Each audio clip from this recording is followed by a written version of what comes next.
In this video, I'm going to explain how to make your recordings for Pandemic Blues and Lift Every Voice. And even if you did something like this already for Bolero and March of the Kings back in the spring, you should still watch this video because there are a couple of updates, things that we've learned about since then. So here we go.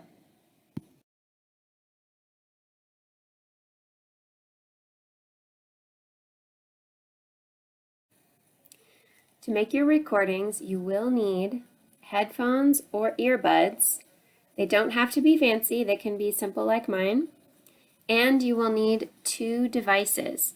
You need one device to listen to the music or backing track on, and another device to record. So it could be two cell phones, could be a cell phone and a computer, cell phone and a tablet. One device you're going to use to listen, and the other device, hopefully somebody else is going to help you to record.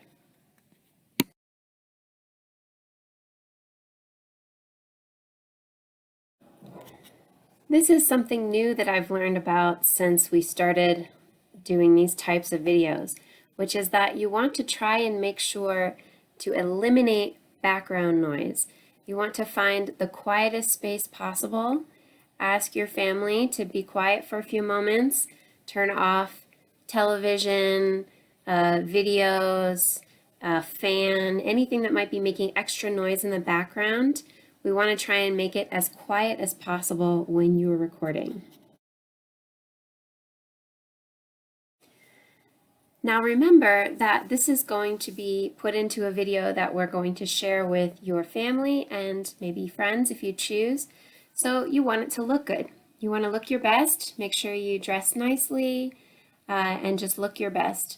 And think about what's behind you, what's in the background, right? And also, this is something that we didn't know about necessarily, or I didn't know about back in the spring, but make sure that you don't want to stand with your back to a window because the light coming in from the window will make you look like you are in a shadow. So if you stand in front of a window, face the window and have the person recording you stand in front of the window, and that will give you the best light possible.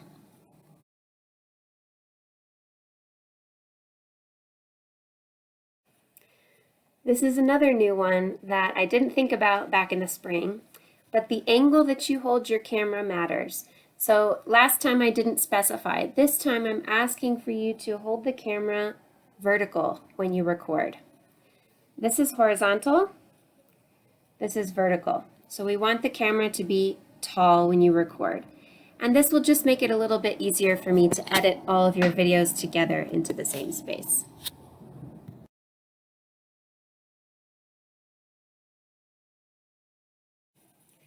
Okay, great. You are ready to record, you've practiced your music, you feel really good and ready to do it. You've got your one device with your headphones or your earbuds. You're gonna put your earbuds in, right? And pull up the recording that you're going to play with and press play. Get ready to play. Somebody else is going to record you playing.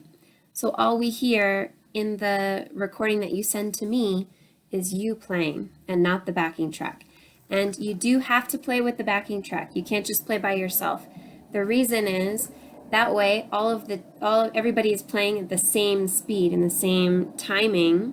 So when I put all of your videos together, it's like you're playing together, even though we're all playing in our separate houses for right now. So let's take a look at where you can find those recordings. Right now, I'm going to show you they're all on YouTube. Okay, here we are on YouTube, and I should mention that all of these recordings are also on our class website, stringswithamy.squarespace.com. So if you were in my class back in the spring, all of these videos are in the same playlist you had back in the spring. So we have, here are the two videos for Lift Every Voice. There's one for cellos and there's one for violin and violas. So you're going to choose the one for your instrument, and that's the recording you're going to use to listen to in your headphones or your earbuds and play along with to create your recording that you're going to send to me.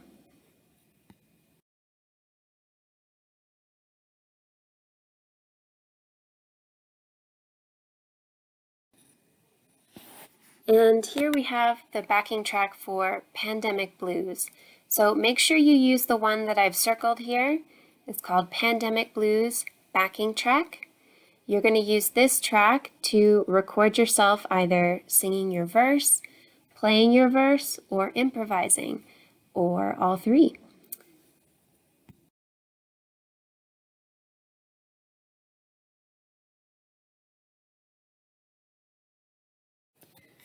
Let's review what you're going to send me in the next couple days. 1, a recording of yourself playing Lift Every Voice with the practice video, with the backing track in your ear. You can play as much of the song as you know. A lot of you should be able to play to the end, but for some of you, especially perhaps Miss Sarah students, those of us who are newer, it's okay if you just play the first 8 or 16 measures and that's it. So that's 1. The second thing you're going to send me is your Pandemic Blues project. So you have 3 options. You can send me 1, 2, or all 3 of them depending on your process and the amount of time you've had to put into it in the last few weeks. So 1, you can send me a recording of yourself singing your verse. Would love to get anybody singing their verse. That would be amazing. I've heard most of your voices. You have great singing voices. If you want to sing your verse, of course, with the backing track, same process we just went through, and send that to me, amazing. 2, you can record yourself playing your verse on your instrument, again, with the backing track. That's the second option. And 3, you could also improvise to the backing track using some of the tips that we went over in class in the last couple of weeks about how to improvise, what notes to use, and just honestly what sounds good to you. If you play for the camera and you like how it sounds, send it to me. All right, so I really look forward to getting your videos in the next couple of days and putting them all together and seeing the fruit of all of the work that we've done in the last few weeks this summer together.